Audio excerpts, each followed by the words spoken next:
Welcome to Las Vegas, the natural home for Big Ten Media Days. It is the beat. Today is the official kickoff of Big Ten Media Days and talking season for Ohio State. And actually, it's the only day that we care about out here in Las Vegas. That is Jeremy Birmingham. I am Austin Ward. This is the beat. Pretty fired up. Birm, we made it. Yep. Checked into the Mandalay Bay. Wouldn't give us our credentials on a Monday. Full disclosure, full transparency on the beat. That's our motto now. So we're just hanging out right here by the escalator and by the sign that proves We're here. We're here. And I think it's good it's in the desert because I am thirsty for football. Is that a mirage I see? No, it's the mirage is across the street. It's actually down the street. Down the street. I That was my Las think Vegas they show. bulldozed it. It's not in existence I think it's anymore. gone now. All right, well, I haven't been to Las Vegas in a while, and I guess I thought the mirage was still here. It is a mirage.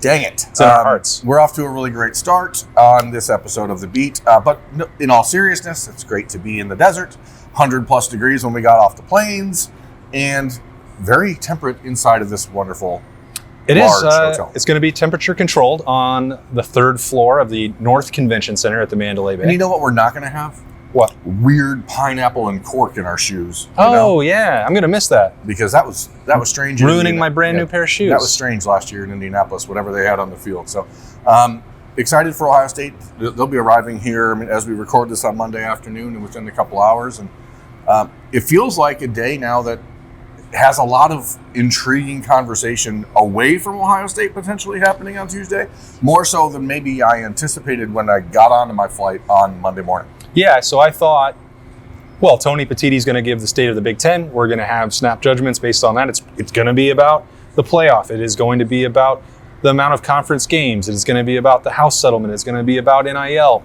And then, as you can set your watch to it, every single year, some sort of bomb explodes the day before Big Ten Media Day. You never know what it's going to be, what program is going to be involved, but it is going to be the thing that everyone is talking about. And that is, will Tony Petitti filibuster the entire hour, or will he have to take a question about saying that Michigan has been penalized enough for violating the sanctity of the game of college football? I mean, this is a bomb that Tony Petitti is strapped to his own chest. I don't understand it. Didn't have to do it. This is a complete 180 from what he was saying about the Michigan scandal 3 years ago when it broke. I do not understand the idea behind saying that they've been punished enough. But I guarantee you he's going to be asked about that a whole lot. How was Sharon Moore punished enough? How was the athletic department punished enough? Like, they went after Jim Harbaugh, and Tony Petitti's initial letter, when you think back to the suspension and the way that was handled, it's like, we think that this is a starting point. It's not about Jim Harbaugh specifically. We can't prove it. The university needs to pay some sort of penance while the investigation continues. They had enough information at that point, Birm, to suspend him immediately, knowing that Michigan was going to respond with a lawsuit against or a restraining order against the Big Ten to uphold that punishment, which they withdrew and accepted. And they're still, 2 years later, waiting Michigan for the Committee on Infractions to hand down the punishment and no longer contesting and just admitting, yes, we did something wrong. They did that 2 years ago. They're doing it now. And I get that Tony Petitti his charge is to represent every team in the Big Ten. And he wants all of that precious television inventory to matter. So I understand why he would go out and say, hey, please, take it easy. But it does fly in the face of everything that has happened, including Tony Petitti's own words 2 years ago. And I think if you're trying at this level to defend one program, and it's coming at the expense of the other 17, who now they all have to say, hey, do you think that Michigan should still have some punishment, or do you agree with Tony Petitti? I know that there are coaches who feel strongly that this is not a settled matter, and I'm wondering how many of them will speak up about that publicly. If I had to bet, Brett Bielema is immediately after Tony Petitti on Tuesday morning.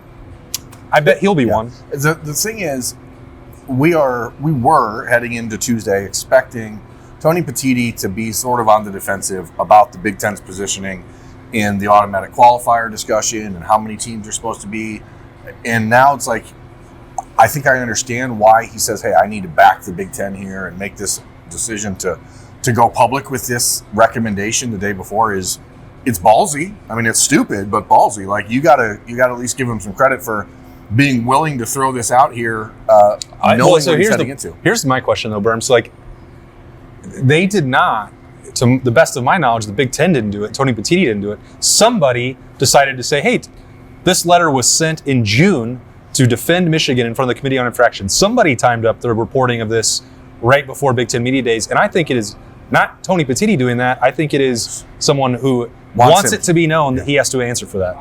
Well, that sounds better to me, honestly, because if it's him doing it, it's hard to understand.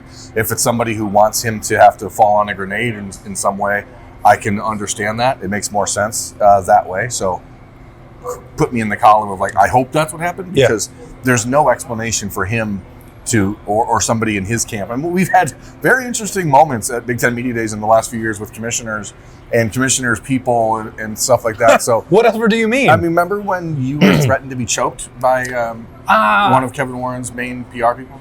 She said, "I'm going to choke you." Well, yeah, but also she said she wanted to punch me in the throat. And there was another word in between there, yeah. Which I don't remember that. I've talked to a lot of football coaches over the years, and I've written a lot of things that people don't agree with. That was the first time that somebody came up to me at a Big Ten Media Day and said they were going to punch me in the throat. Was there any vibe from you to any desire to write something that potentially would get Tony Petitti's people to want to have you choke on spaghetti or something? Well, let's see what he says. I was talking with Spencer Holbrook earlier on Monday as we flew in on a just gorgeous. And boy, are your arms tired. Delta flight, and it was like, and he was talking about those memories in the Kevin Warren column that I wrote, and he was like, "Oh yeah, I just assumed that you're going to do that for Tony Petitti." I don't know what he's going to say. Yeah.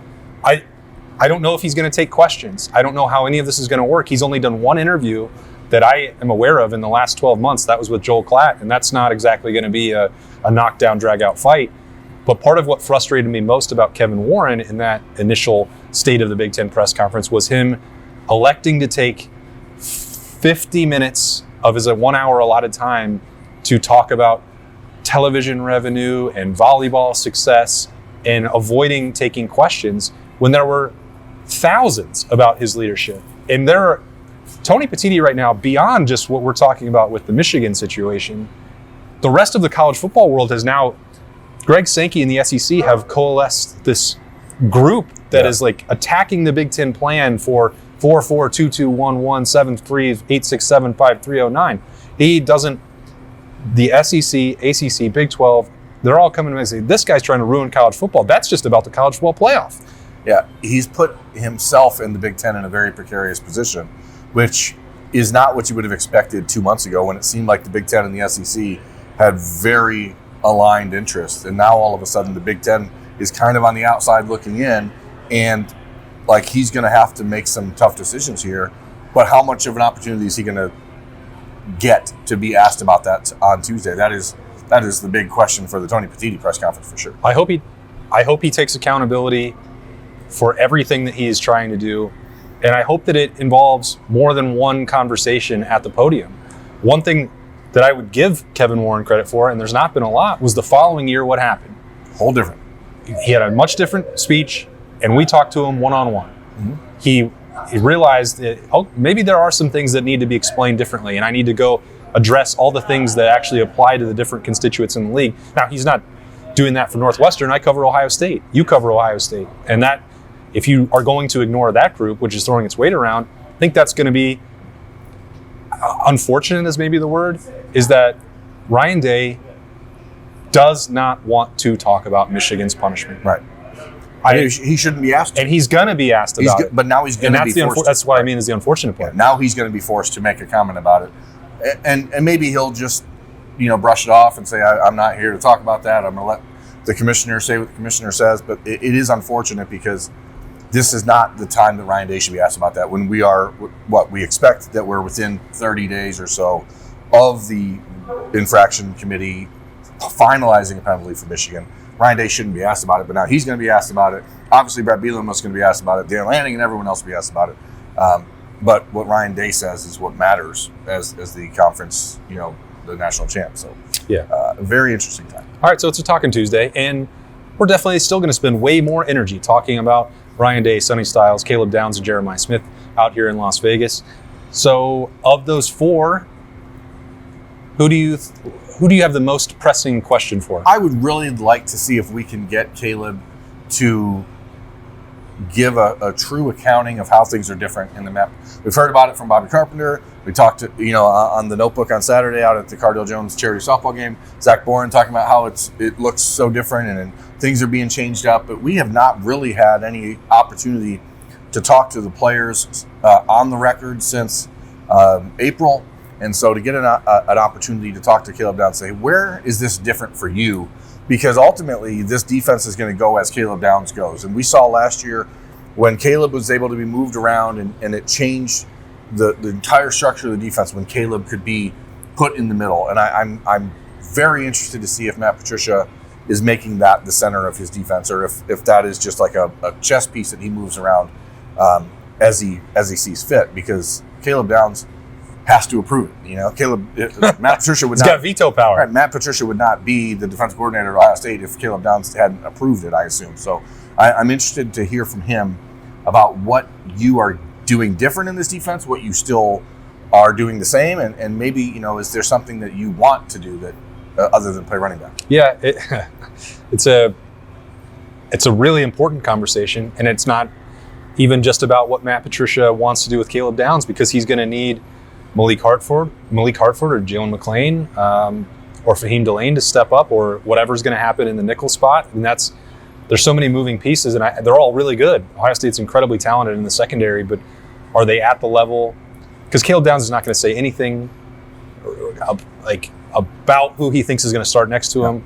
He's not going to play any favorites. He got to watch both of them, which I think is going to be illuminating. Some of those reps that he got to take off in March and April, we haven't really got to catch up with him on that front about where Malik Hartford has grown from this time now to a year ago, or even the same with Jalen McClain. But I think that part is interesting. It's schematics and it's personnel, and it's talking ball with Caleb Downs. You always learn something.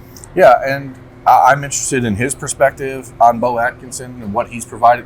Again, the defensive line conversation has been a primary topic for the last 5 months, but there's a brand new defensive end that a lot of people are expecting to not just be a regular contributor, but maybe a part-time starter or a rotational starter on the defensive end spot. And we haven't heard Ryan Day have really the chance to talk about what he expects out of Bo Atkinson, how that plays into this defense. And just overall, to me, there's obviously huge questions about running back and how they're going to break that up, who's the quarterback, et cetera. But we don't know anything about this defense.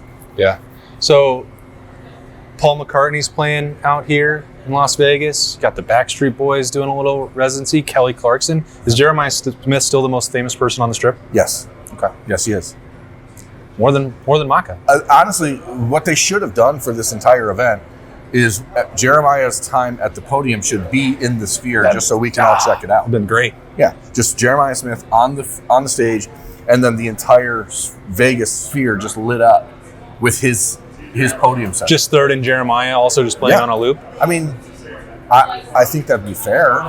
The reality is he is going to be the guy that draws the most attention on Tuesday without question, and I assume throughout the entire week. So why not just put him up on the stage after Ryan Day? After Petitti, just be like, and now Jeremiah Smith. Do you have any See if he can juggle? I don't know. Do you have any question for him? It's generic, but how can you be better? Where? It's something he's been asked, I'm sure, a number of times, but what's his expectation for this year? Because he knows, and we've talked about it, he's going to be double teamed all the time, right? So how does he allow himself to not get frustrated? Where does he feel like he can help in other ways? I think those are important questions for him. But JJ knows that he's going to be the focal point, and he's not going to say anything unless he's asked things, as we've said before. So I guess we got to have those questions really locked and loaded for him. Yeah. I wish I have an idea. The dumb things that people do at media days, like draw the logos, etc. I wanted to print out the NCAA 2026 pictures of every head coach and take them around and ask the other coaches if they knew who this was. Can you identify this person? Yeah, I thought that'd be a fun idea. If I had any interest in doing something like that, that's what I would do. I think that'd be fun. That would be funny. How relieved, I guess, is probably the right way to phrase this, do you think Sonny Styles will be that Caleb Downs and Jeremiah Smith are at podiums at the same time as him? how do you want me to measure this? On a scale 1 to 10. At 10. Like, that is good work for Sonny. And, it's not like he hasn't. I think I'm just going to stay with It's Sonny. not like he hasn't been out. I mean, Sonny's been very front-facing for the last. Every week, it seems like he's doing a different charity event. He was in Toledo at Central Catholic High School running a camp last week with his brother in Arvell. Like, he's everywhere. He's been all over the state. Last Monday, he was at the Ronald McDonald House charity outing. He did the Huckleberry House at the end of May. I think he's probably going to get a handful of questions, and then people will scatter and go to JJ and Caleb because they're the top 2 players in college football. And it's not really close, and there's not really an argument that anyone else belongs in that conversation. I almost feel like because Caleb Downs is still going to also command a lot of attention, even if Jeremiah Smith is sucking out most of the media oxygen over to his podium, like Caleb's going to get a lot of that spillover. And if you wanted to get Matt Patricia insight and like changes to the scheme and personnel, like Sonny is probably that guy. Because you're going to have a greater opportunity to dig into Ohio State stuff with him. But he also might be the one that's less likely to give anything away because he's kind of... Do you agree with me? I think he's been much more open. Yeah. I mean, he's a senior now. I mean, he's a 4th-year guy. Like, this is what happens. It's a natural development. But it also means that he knows that he can't say things out of turn. It means he can't speak randomly about things because people are listening now. Like, someone's got to be the Denzel Burke of this team. Yeah, but I don't get the impression it's going to be Sonny Styles. I think that we still have Jermaine Matthews for that reason. Yeah, you're right. You're absolutely right, partner. What are you most interested to hear from Ryan Day, or what do you want to ask Ryan Day this week that you think is going to be most important heading into fall camp? So, as I was thinking about, because when we do our sort of like one-on-one interviews and have a chance to sit down with him, I like to get more of his big picture perspectives, like things on life, not the depth chart. There's going to be plenty of time at the podium for him to get into that. Or at least I hope there is. If people can not ask about Michigan or what he thinks the ideal college football playoff format is. If we sit down with him, what I was struck by last week, Birm, this might sound pretty nerdy, but Scotty Scheffler gave a press conference last like Tuesday or Wednesday before the Open where he's like, I worked my whole life to do this. And then when I win a big event, I celebrate for 2 minutes. And then my wife and son come out and it's like, well, we got to find somewhere to go to dinner. Yeah. And then you're done with, like, it reminded me a little bit of February. And I wondered if at the time it was like, he's already talking about the Texas countdown. So I didn't feel the same as I thought I was. Is that still the case? Like, did he enjoy it? He had 3 weeks of vacation time before this. Like, is that still the case? And if that is, which I kind of expect it will be, like, what does that say about like the most elite competitors? Did he identify with that? Because I'm sure he heard it. He loves golf just as much as we all do. So I just wonder from a coaching perspective, like how much different is that mindset? And it's interesting because obviously Matt Patricia as his defense coordinator would be very able to help answer this question. But because of everything that goes on with recruiting and NIL and all that stuff, would it be easier to celebrate something that you've spent your whole life for in the NFL or in college football? Because Matt Patricia's talked about it before as well. Like, okay, season's over. Now everyone's back to zero and we're starting again. But in the NFL, you get a couple months to actually celebrate. In college football, it's immediately the next week you have players coming in for visits, and then you have to start preparing for spring. So it's I just wonder, Ryan's been pretty adamant in the past that he would like to see changes to the football calendar. Yep. And I wonder if we're heading towards that like OTA model where these guys actually get more time off. He very clearly wants the OTA model. And, I think this is another chance to check in and see if Ohio State, how much influence they have with Tony Petitti and if they are aligned. We're going to hear from the commissioner. We're going to hear from Ryan Day. I know that there's a ton of questions about, Ohio State on the recruiting front that you're going to probably, maybe spend some time looking Hopefully at. a little bit. Ross Bjork will be out here as well. So, we'll see, what they say about that. I know we can give you a Cliff's Notes right now, which is that Ohio State's not going to push past the boundary. What I do want, America, is for you to send in a question or two that, for Ryan Day specifically, that you would like us to ask him. We will pick the best question from a viewer to ask Ryan Day in our interview with him on Tuesday. Deal? So the Austin Birm Show at gmail.com, and you can ask your best, and we'll use one of them. Okay. So excited for all the coverage coming your way. We're gonna react to whatever Tony Petitti has to say. with some snap judgments. We'll have snap judgments on the Ohio State media or the contingent that meets with the media. And then we're going to have those interviews. Our plan is to take all of those one-on-one interviews, and they will be on the beat for Wednesday morning. That's the plan. If it changes, we'll certainly let you know. But that's what we're going into Big Ten Media Days on a Talkin' Tuesday to bring to you all. We appreciate all the support. 10 TV Plus, 97.1 The Fan, or if you want to not look at us, you can do that with the audio-only podcast on all audio distribution channels. We got to go watch Backstreet Boys, so we got to go. He's Birm. I'm Austin. We'll see you later from Las Vegas.